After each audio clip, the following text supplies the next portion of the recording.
Hello everyone, welcome back to the channel. Today we're diving into one of the most urgent and alarming crises unfolding right now. Something that's putting millions of lives at risk and pushing an entire nation toward a potential humanitarian disaster. The situation in Iran has escalated to a level that experts describe as a deadly water collapse, and an estimated 10 million people may soon face severe, life-threatening water shortages. What's happening beneath the surface isn't just a drought, and it's not just mismanagement. It's a combination of environmental stress, political decisions, rapid population growth, climate extremes, and decades of unsustainable water use that have created the perfect storm. In this video, we're going to unpack what's really going on, how Iran reached this point, and what the future might look like for millions of families who are already struggling to find clean and reliable water. Iran has always been a country with a challenging climate. Large parts of it are dry, arid, and naturally water scarce. Historically, people relied on traditional systems like qanats, underground water channels that transported groundwater to cities without draining aquifers too aggressively. But as the country grew and modernized, water demand skyrocketed. Urban centers expanded, agriculture shifted to more water-intensive crops, and industries consumed enormous quantities of groundwater. This shift happened quickly, and unfortunately, the systems weren't put in place to manage water sustainably. As a result, Iran has been overdrawing its groundwater for decades, using far more water than nature can replenish. Today, many aquifers have collapsed, lakes have dried up, and rivers that once supported entire regions have turned into empty, cracked beds of dust. One of the most shocking examples is Lake Urmia, once the largest saltwater lake in the Middle East. It has shrunk by around 90% in just the past few decades. Villages that used to sit on the water's edge now find themselves kilometers away from any shoreline. The lake's disappearance has destroyed local economies, ruined farms, increased respiratory diseases due to salt storms, and displaced thousands of families. And Lake Urmia is just one example. Rivers like Zayende Rud in Isfahan, which once ran through the heart of the city, have dried up almost completely. The drying of this river has triggered protests, conflicts between rural farmers and urban residents, and frustration that has been building for years. Groundwater depletion is even more alarming. Iran's underground water reserves have been pushed to such extremes that over 50% of the country's aquifers are now in critical condition. Some experts describe them as non-renewable, now because they've dropped so low that it will take centuries to refill them, if they can ever be refilled at all. When groundwater collapses, the land collapses with it. In many parts of Iran, land subsidence, the sinking of the ground, is becoming irreversible.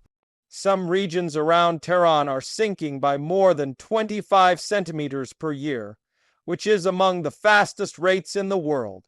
Subsidence damages roads, buildings, and infrastructure, and once it begins, it's almost impossible to reverse.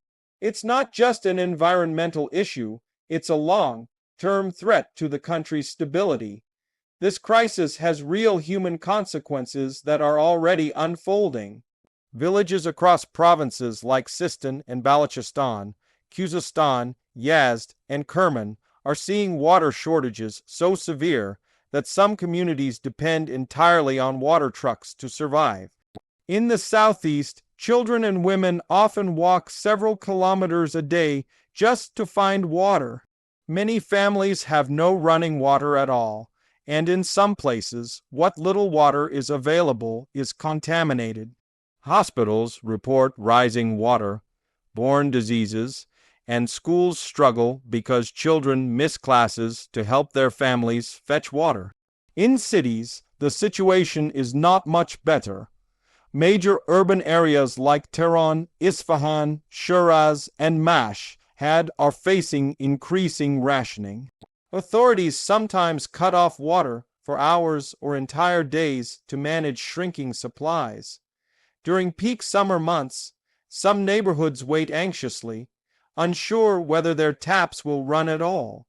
As temperatures climb and heat waves become more frequent due to climate change, the pressure on water infrastructure only increases. What used to be predictable weather patterns have become extreme, and Iran now experiences longer droughts, shorter rainy seasons, and sudden flash floods that don't replenish groundwater, but instead wash away topsoil and damage infrastructure.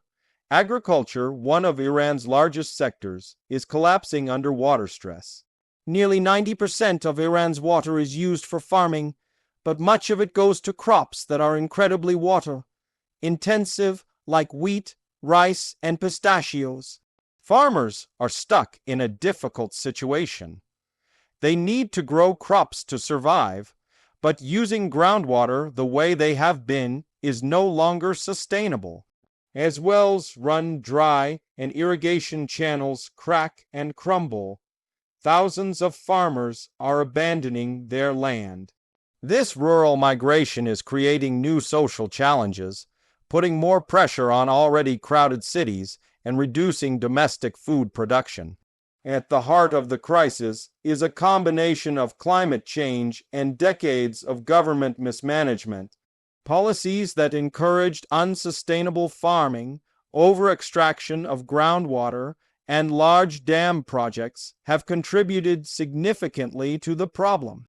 Dams, while useful for storing water, have often diverted rivers from traditional routes, depriving local communities of water they relied on for generations. In some cases, the construction of dams led to the drying of entire lakes and wetlands. Without enough oversight, illegal wells popped up everywhere, hundreds of thousands of them, draining aquifers even faster. People in Iran have been voicing concerns for years. Protests in Khuzestan erupted when rivers dried up, and residents couldn't access drinking water amid scorching temperatures. Farmers in Isfahan marched when their water rights were cut off. Videos circulated online showing empty dams, cracked earth, dry taps, and frustrated citizens demanding answers. Water has become a national security issue.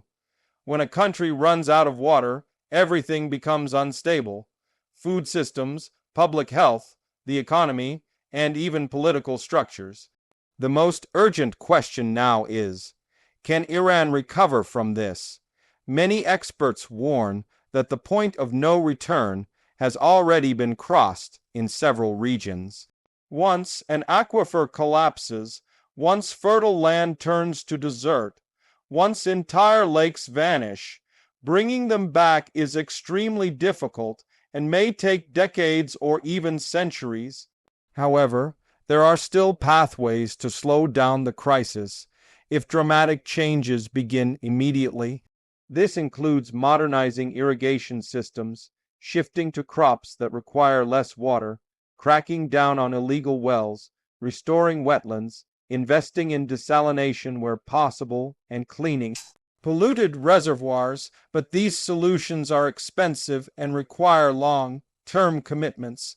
International cooperation could help, but geopolitical tensions and sanctions complicate things. Iran does have access to advanced engineering and scientific talent, but implementing large-scale reforms requires political will, public support, and major financial investment. Even if these solutions are executed perfectly, the recovery will take years. Meanwhile, millions are already feeling the effects today. More villages may be abandoned. Cities may face stricter water rationing. Industries may shut down. Food prices may rise. And with Iran warming faster than the global average, climate change will add more pressure every year. Despite the severity of the crisis, there are people in Iran working tirelessly to create change. Hydrologists, environmental activists, engineers, and researchers are raising awareness and pushing for sustainable water policies. Many ordinary citizens are adapting their daily habits to reduce water use. But without large-scale structural reform, without a serious shift in policy, these efforts alone may not be enough to prevent the collapse that experts are warning about. The situation is not hopeless, but it is urgent. Iran stands at a crossroads. The decisions made today will determine whether millions of people face a catastrophic water shortage or whether the country can navigate through the crisis with resilience and innovation. This is not a distant threat. It's not something coming in 10 or 20 years. It's happening right now, and the lives of millions of Iranians hang in the balance. Clean water is not a luxury. It's a basic human right. When access to water becomes uncertain, everything else becomes unstable. Families cannot cook, clean, grow food, or stay healthy. Children cannot thrive. Communities cannot survive. And the nation cannot move forward. For now, the reality remains harsh. Iran is on the edge of a deadly water collapse, and unless decisive action is taken, the crisis will deepen. We can only hope that awareness, innovation, pressure, and global attention will push leaders to prioritize sustainable solutions before it's too late. Thank you for watching, and if you found this explanation helpful, make sure to stay tuned for more deep dives into issues shaping our world.